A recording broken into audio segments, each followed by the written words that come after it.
She was never interested in Quinn before, even after learning he was a vampire, so it had to mean she was looking at Fex instead. After last night, she tried to repeat the movements while she was under control multiple times, but they just weren't right.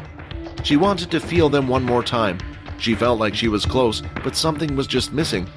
But as she looked at Fex's face, it filled her with disgust. She would never allow herself to be controlled by another person. In another training hall, the elemental class was taking place again. Vorden and Peter did their usual thing, keeping their distance from one another, but at the same time not too far. So far, the whole lesson had passed without anything happening, and it was only in the last part that the same men that approached Peter the other day had approached him once again.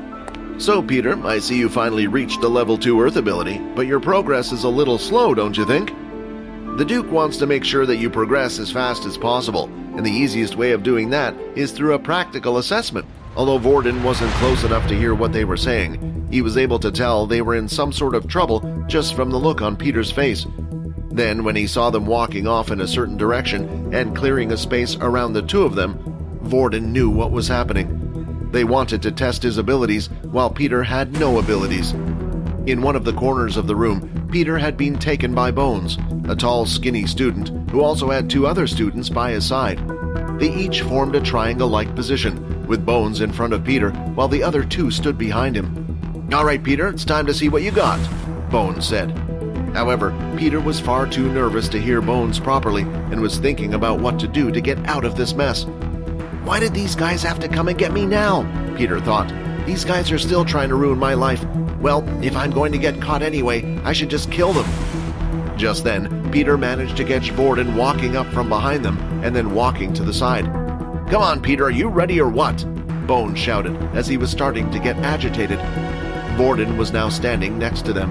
He started to perform certain moves, and earth pillars and walls were created as he performed these moves.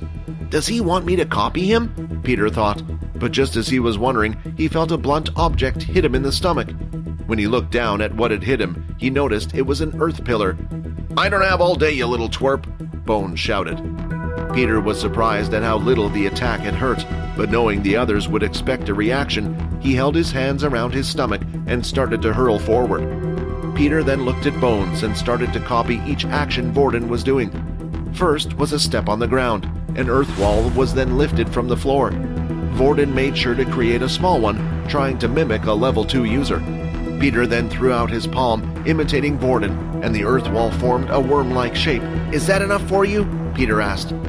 An earth pole was formed into Bones' hand, and he whacked Peter right across the face, leaving a large red mark. "That's for wasting my time. If you did that in the first place, we could have gone home already," Bones said as he started to walk away from the others. "Peter, make sure you reach level 4 in time, or else." As the three were leaving, Peter could do nothing but watch them go.